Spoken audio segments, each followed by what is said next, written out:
Assalamualaikum warahmatullahi wabarakatuh. Hamdan katsiran thayyiban mubarakan fih kama yuhibbu rabbuna wa yarda. Asyhadu an la ilaha illallah wa asyhadu anna Muhammadan abduhu wa rasuluh. La nabiyya wa la rasula ba'dah. Alhamdulillah, segala puji bagi Allah Subhanahu wa taala atas nikmat yang Allah telah berikan kepada kita. Beberapa nikmat yang Allah berikan kepada kita, yakni nikmat iman, kemudian nikmat sehat. Dua nikmat ini yang menjadikan kita untuk bisa melaksanakan perintah Allah, yakni salah satunya adalah salat zuhur berjamaah ini. Dengan keimanan kita condong untuk berbuat baik, untuk beramal solih. Kemudian dengan sehat kita bisa berangkat ke masjid, ya, dengan langkah kaki kita untuk menuju ke masjid. Kemudian yang kedua, jamaah rahimani wa rahimakumullah, salawat senantiasa tercurahkan kepada Nabi Muhammad sallallahu alaihi wasallam beserta keluarganya, para sahabatnya dan pengikutnya hingga yaumul qiyamah. Allahumma inni a'udzubika an adilla aw udall aw azilla aw uzal aw adlim aw uzlam aw ajhala aw yujhala alai. Rabbi shrah li sadri wa yassir li amri wahlul 'uqdatam min lisani yafqahu qawli. Jamaah salat zuhur yang dirahmati Allah Subhanahu wa taala, musibah dan ujian silih berganti datang kepada seseorang, dan tidaklah musibah dan ujian tersebut terjadi di dunia ini ataupun di akhirat nanti, melainkan di antara sebabnya adalah dosa dan kemaksiatan kita tersebut kepada Allah Subhanahu wa taala. Mari kita renungkan, jemaah rahimani wa rahimakumullah. Tidaklah Adam dan Hawa Allah turunkan dari surga melainkan karena sebuah kemaksiatan kepada Allah Subhanahu wa taala. Tidaklah iblis diusir oleh Allah dari langit dan surga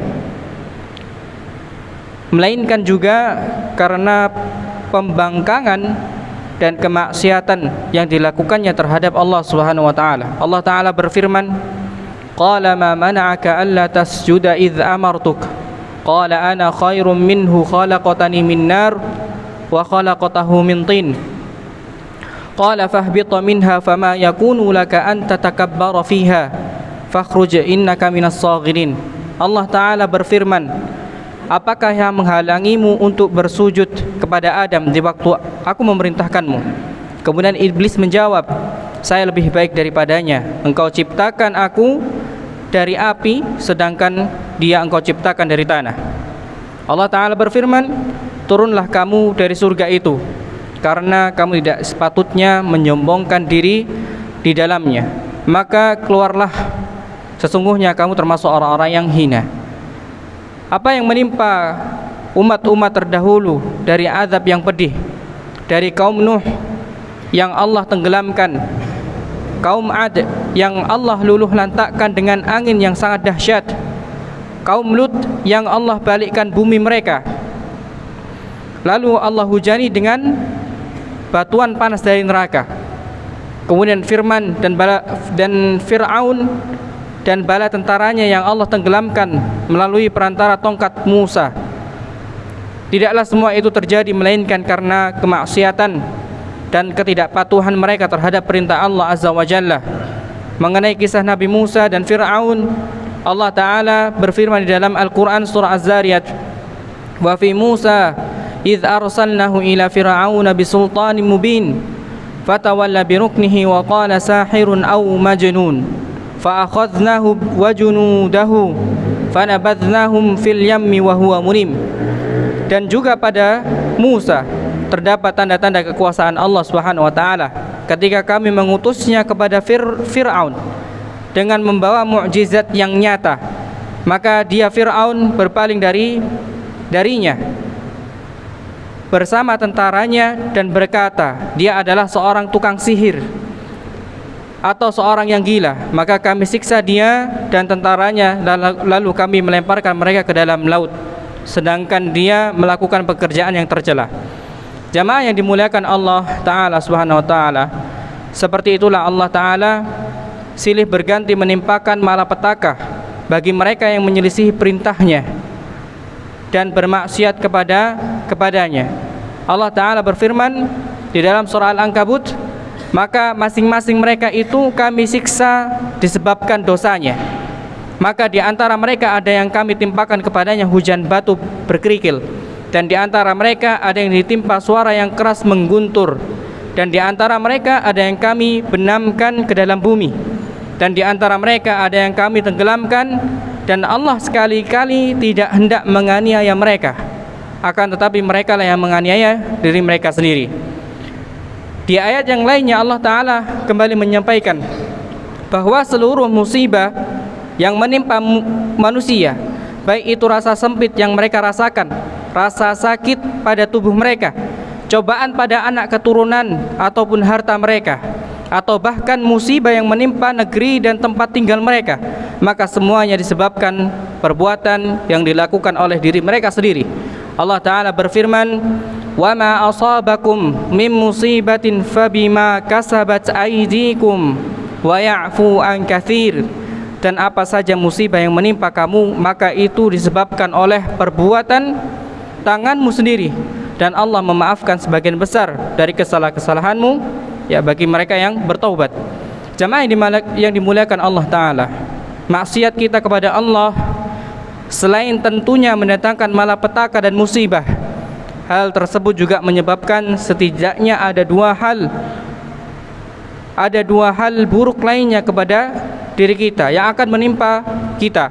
Yang pertama adalah menghalangi diri kita dari mendapatkan ilmu, menjadikan kita malas dan tidak bersemangat dalam menghafal dan menuntut ilmu.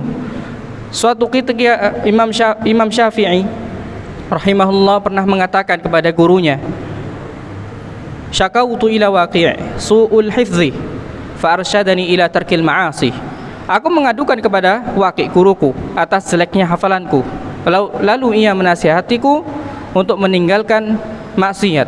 Wa qala i'lam bi anna al-ilmi nuran wa nurullah la yahdi al-'asi. Dan mengabarkan kepadaku bahwa ilmu adalah cahaya, dan cahaya Allah tidak akan diberikan kepada pelaku maksiat. Kemudian yang kedua, jamaah rahimani wa rahimakumullah, maksiat menghalangi datangnya rizki. Ibnul Qayyim rahimahullah berkata, takwa kepada Allah menjadi kunci pembuka pintu rizki, sedangkan lalai dalam takwa maka dapat mengundang kefakiran. Rezeki hanya akan mengalir ketika seseorang menjauhi segala bentuk maksiat. Kita ketahui bersama bahwa sebuah musibah dan ujian seringkali datang dikarenakan kemaksiatan dan dosa yang dilakukan seorang hamba kepada Allah Ta'ala. Oleh karenanya, ketika seorang hamba sedang diberikan ujian, maka sudah sepantasnya baginya untuk bertaubat dan beristighfar, memohon ampun kepada Allah Ta'ala, serta kembali kepadanya. Allah Ta'ala berfirman menjelaskan hikmah dari adanya ujian kepada umat manusia. Di dalam surah Al-A'raf, Allah Ta'ala berfirman, wa balawnahum bil hasanat was-sayyi'at la'allahum yarji'un. Dan kami coba mereka dengan nikmat yang baik-baik dan bencana yang buruk-buruk agar mereka kembali kepada kebenaran. Allah juga berfirman di dalam surah Al-An'am, dan sesungguhnya kami telah mengutus rasul-rasul kepada umat-umat sebelum kamu, kemudian kami siksa mereka dengan menimpakan kesengsaraan dan kemelaratan, supaya mereka memohon kepada Allah dengan tunduk merendahkan diri. Maka mengapa mereka tidak memohon kepada Allah dengan tunduk merendahkan diri ketika datang siksaan kami kepada mereka? Bahkan hati mereka telah menjadi keras, dan setan pun menghiasi keburukan apa yang selalu mereka kerjakan, sehingga mereka terlenakan. Saat ujian itu datang, kembalilah dan ingatlah Allah Ta'ala. Mohonlah ampun atas dosa yang telah kita perbuat, dan mintalah kemudahan dan jalan keluar atas ujian yang sedang kita hadapi tersebut.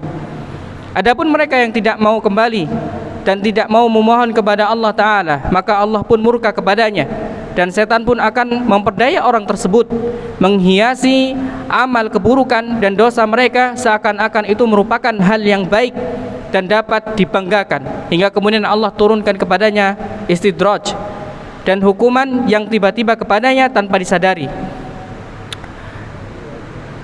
Di ayat selanjutnya Allah Ta'ala berfirman, falamma nasu ma dzukiru bihi fatahna alaihim abwaaba kulli syai'in hatta idza farihu bima utu akhadnahum baghtatan fa idzahum mublisun.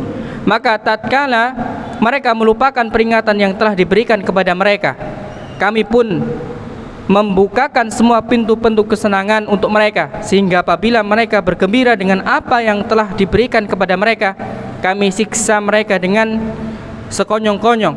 Maka ketika itu mereka terdiam berputus asa. Semoga Allah Ta'ala senantiasa memberikan hidayah dan taufik kepada kita untuk selalu beramal solih dan meninggalkan kemaksiatan kepadanya, memberikan taufik kepada kita untuk bertaubat dan beristighfar baik dikala susah maupun senang.